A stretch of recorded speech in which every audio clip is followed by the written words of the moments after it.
Mohamed Trezeguet, what a player.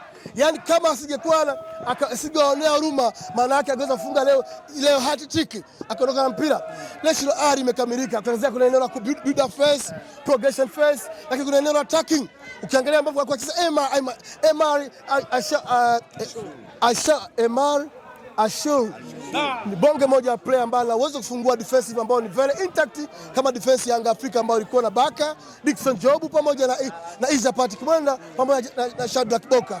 Angalia solidness hii ya nyuma ya Yanga Afrika, lakini bado Masur aliweza kupita na kuweza kufanya kazi rahisi ya kupenetrate na kupeleka mpira kwa mtu anaitwa Mohamed Trezeguet, akapata goli la kwanza. Ukimwangalia Mohamed Hani kiasili ni fullback namba 2, lakini ana uwezo kucheza kama kiungo au winga ya kulia au winga ya kushoto, na ndicho ambacho alichokiamua leo. Ukiangalia anticipation aliyoifanya kwenye eneo la wide space ya kulia ndio ambaye alizaa goli. Cross yake Mohamed Trezeguet akaruka mita zaidi ya 12 kutoka kwenye usawa wa bahari, akaganda juu. Dakika 5 alikuwa na uwezo wa kuvua nguo zote na akavaa viatu upya na bado akafunga goli lile ambalo amefunga Didie Diara. Ukiangalia Yanga Afrika leo ni vile tu National Adi walikuwa na huruma ambao wameionyesha dhidi ya Yanga Afrika. La kama walikuwa makatili, Yanga angeweza kupigwa hata wiki leo, kwa sababu ukiangalia Didie Diara leo alikuwa haiko bora mchezoni, lakini ukimwangalia Principal Meleo Dube wote chance amemiss chance ya wazi, yeye na goalkeeper akaamua kupiga nje, lakini pamoja na kuingia hapa Gomez Zouzoua ambao ni mtegemezi wao, lakini bado hajafanya chochote.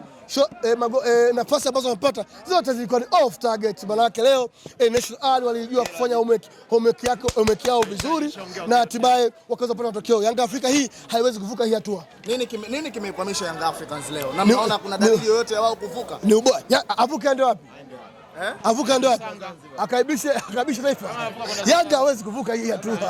Hawezi kuvuka. Pamoja na kumweka Okelo, lakini leo Okelo box la 14 zone, maana box la opponent ameligusa mara 2 tu. What a defensive marks. Yale amegusa mara 2 tu. Mchezaji ambaye Simba mlimtaka. Yes. Most of time alikuwa anachezea kuna cycle of arc juu ya box, maana yake waliweza kumpeleka kwa maeneo ya juu ili asete madhara. Kwa hiyo wamefanikiwa National Ali leo. Tactical approach yao ilikuwa very superb zaidi ya Yanga Afrika. Ni swala kusubiri na kuona Dr. Mo. Shukrani. Kila heri.